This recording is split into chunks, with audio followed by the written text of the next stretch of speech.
हम पढ़ेंगे दास प्रथा का उन्मूलन। उन्मूलन होता है जड़ से उखाड़ फेंकना। दास प्रथा ये मानव समाज के ऊपर एक कलंक था। फ्रांसीसी उपनिवेशों में दास प्रथा का उन्मूलन जैकोबिन शासन के क्रांतिकारी सामाजिक सुधारों में से एक था। कैरिबियाई उपनिवेश ये अटलांटिक महासागर के पश्चिम में पड़ता है। कैरिबियाई उपनिवेश मार्टिनिक, गुadeloupe और सैन डोमिंगो तंबाकू, नील, चीनी एवं कॉफ़ी जैसी वस्तुओं के महत्वपूर्ण आपूर्तिकर्ता थे। ये यहाँ पर हमें 3 कैरिबियाई उपनिवेश दिखाई दे रहे हैं। एक मार्टिनिक है, गुadeloupe है और सैन डोमिंगो। ये तीनों ही तंबाकू की, नील, चीनी एवं कॉफ़ी जैसी वस्तुओं के महत्वपूर्ण आपूर्तिकर्ता थे। अपरिचित एवं दूर देश जाने और काम करने के प्रति यूरोपियों की अनिच्छा का मतलब था बगानों में श्रम की कमी। इस कमी को पूरा किया गया यूरोप, अफ्रीका और अमेरिका के बीच त्रिकोणीय दास व्यापार द्वारा। दास व्यापार 17वीं शताब्दी में शुरू हुआ। फ्रांसीसी सौदागर ये 2 शहर आ गए, बोर्दे या नांते बंदरगाह से अफ्रीका तट पर जहाज ले जाते थे, जहां वे स्थानीय सरदारों से दास खरीदते थे। दासों को दागकर में जो उनकी निशानी की जाती थी, किसी भी गर्म लोहे की सलाख से उनके ऊपर निशान बनाया जाता था, जिसको दागना बोलते हैं। दासों को दागकर एवं हथकड़ियाँ डालकर अटलांटिक महासागर के पार कैरिबियाई देशों तक या 3 माह की लंबी समुद्री यात्रा के लिए जहाज़ों में ढूंढ दिया जाता था। वहाँ उन्हें बागान मालिकों को बेच दिया जाता था। दास श्रम के बल पर यूरोपीय बाजारों में चीनी, कॉफ़ी, नील की बढ़ती मांग को पूरा करना संभव हुआ। बोर्दे और नांते जैसे बंदरगाह फलते फूलते दास व्यापार के कारण ही समृद्ध नगर बन गए। 18वीं सदी में फ्रांस में दास प्रथा की ज़्यादा निंदा नहीं हुई।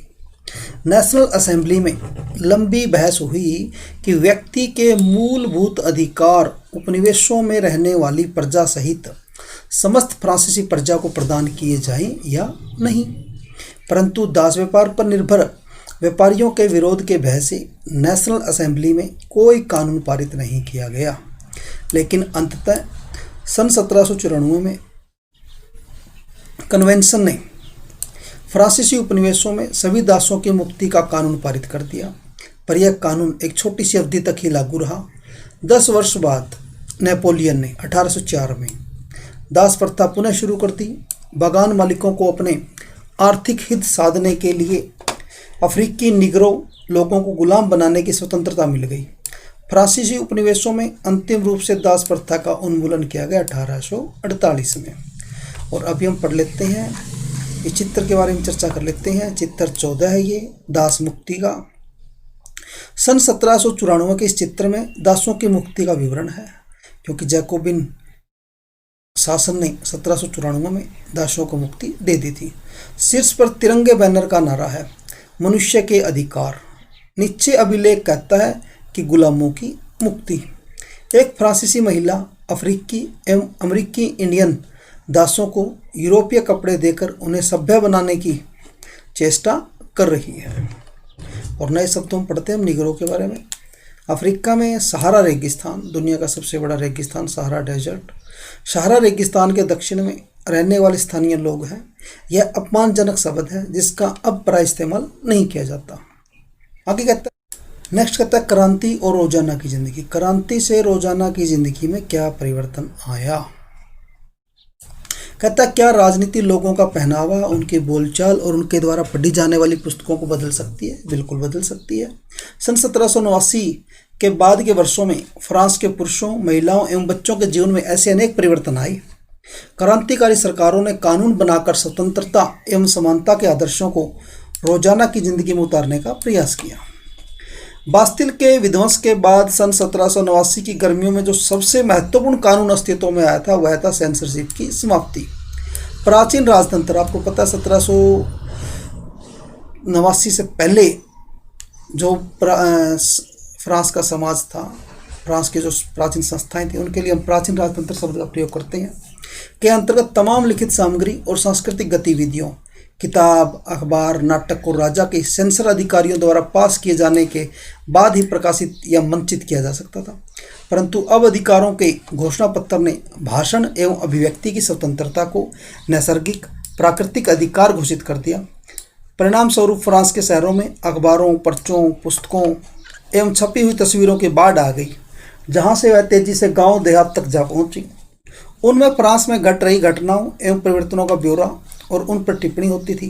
प्रेस की स्वतंत्रता का मतलब यह था कि किसी भी घटना या परस्पर विरोधी विचार भी व्यक्त किए जा सकते थे। प्रिंट माध्यम का उपयोग करके एक पक्ष ने दूसरे पक्ष को अपने दृष्टिकोण से सहमत कराने की कोशिश की। नाटक, संगीत और उत्सवी जुलूसों में असंख्य लोग जाने लगे। स्वतंत्रता और न्याय के बारे में राजनीतिज्ञों व दार्शनिकों के पांडित्यपूर्ण लेखन को समझने और उससे जुड़ने का यह लोकप्रिय तरीका था, क्योंकि किताबों को पढ़ना तो मुट्ठी भर शिक्षितों के लिए ही संभव था। ये चित्र में आप देख रहे हैं कि कैसे मोटे मोटे व्यक्तियों को लाया जा रहा है और मशीनों के माध्यम से उनका मोटापा कम किया जा रहा है। यह व्यंग्यात्मक चित्र है। देशभक्त कसरती दाब मशीन इसका नाम है, देशभक्त कसरती दाब मशीन, जिसका इस्तेमाल मोटापा घटाने के लिए किया जा सकता था।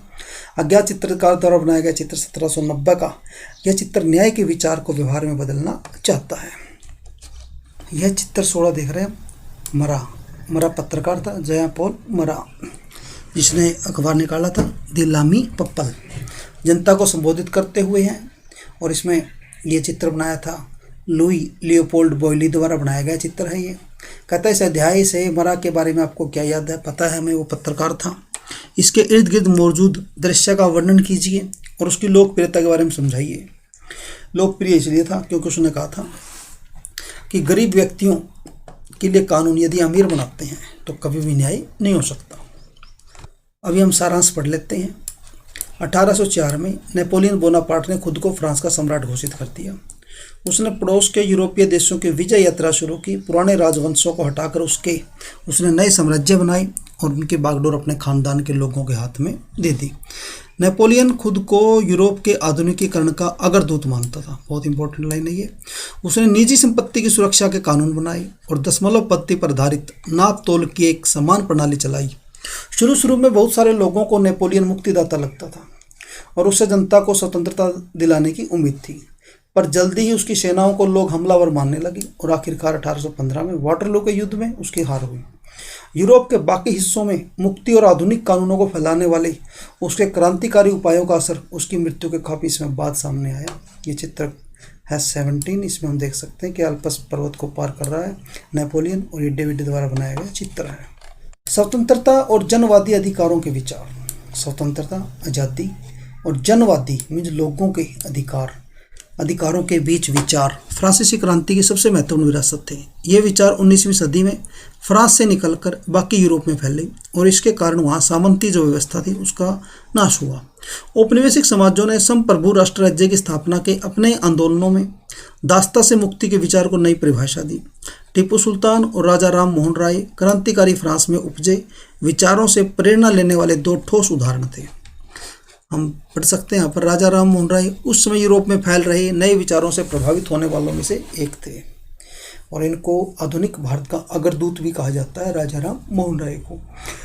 फ्रांसीसी क्रांति और बाद में जुलाई क्रांति ने उसकी कल्पना को नई धार दी।